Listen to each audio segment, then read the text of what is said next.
Now the painting has dried, I'm going to add some line work to define things a little bit more, particularly on the feathers, and add a little bit more of an exaggeration into the shadows.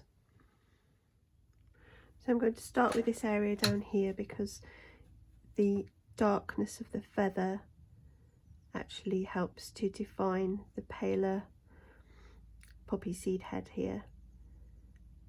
So get your really fine brush and start to paint in these really fine lines of the feather here. Rather than do it in one big flat, try and create some individual lines.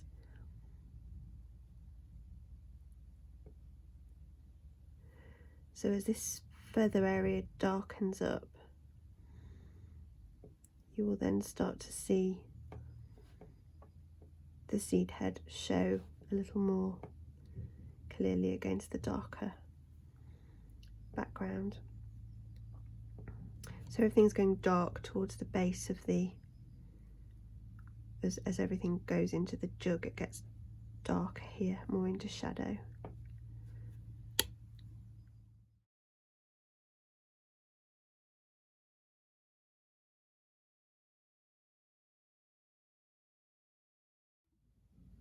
So you can see how I'm trying to create a little bit more shape on the feather by putting some deep dark lines in here to give the shadow at the base, and then I'm starting to add some extra dark line here along the edge, will give that feeling of it being slightly rounded here, and then against the central spine of the feather you've got a dark side which will come across here almost like a shadow, which will make this look a bit more three-dimensional.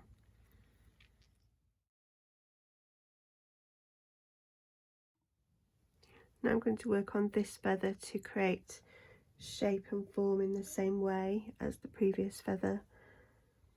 I'm going to work into the darker striped sections first.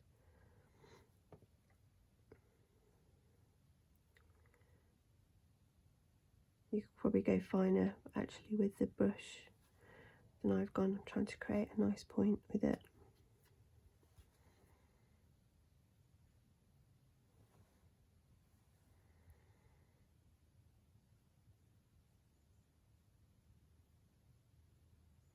And try and look at the shape that this dark banding is making on the feather. You may have different feathers, so really study the shapes in the feathers and try and emulate that with your individual lines. So I'm just stroking the line on a series of straight lines, and I'm going to do this for the whole of the feather, and then I will go back into it again to possibly add some darker sections so it doesn't look too tonally similar. So this side of the feather actually fades away a little darker, so I'm going to add some shadow to that afterwards.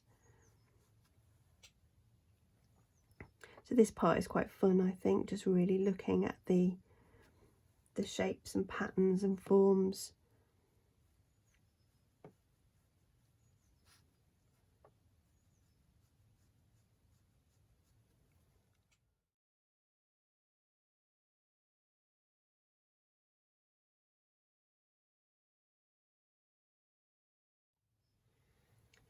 So the brush is quite dry that I'm using here, which is helping to create a little bit of texture. So when I say dry, I'm just putting the barest amount of paint on and I'm pulling away from it like this until it's drying up and the brush is almost empty. So I'm adding similar levels of detail and shadow now to the other seed heads.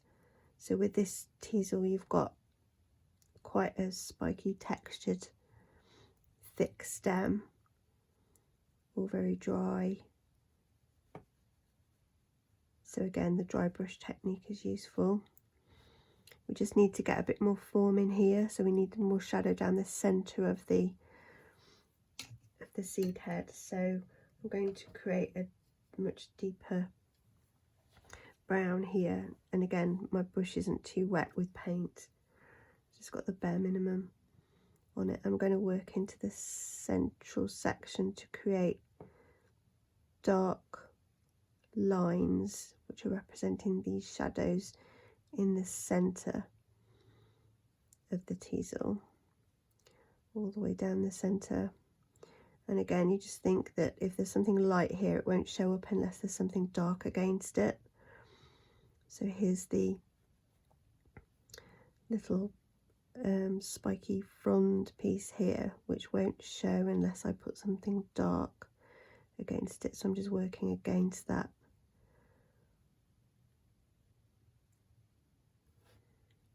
Look at the direction of the spikes as you go. So change the direction of your brush, the way your brush is pointing.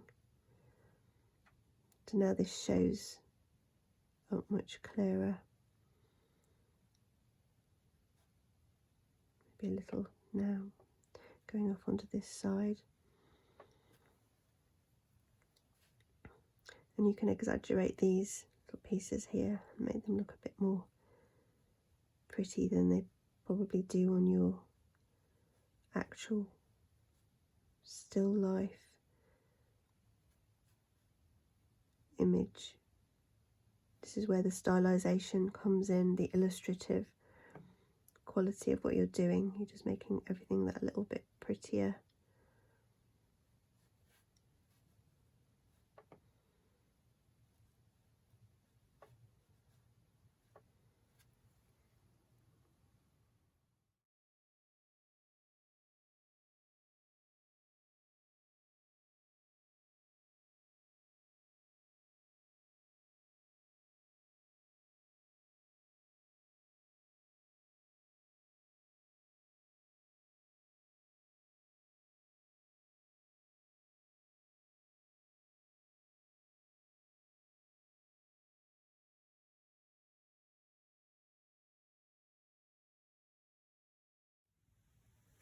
So I'm just going to put the little red details on here for the jug, and probably exaggerate some of the redness in the berries and this poppy head here.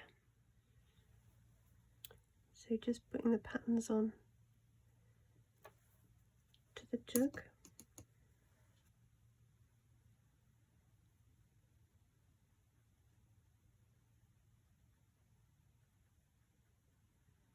Don't make them too perfect or else they'll stick out like a sore thumb. Have to be quite soft like the rest of the jug.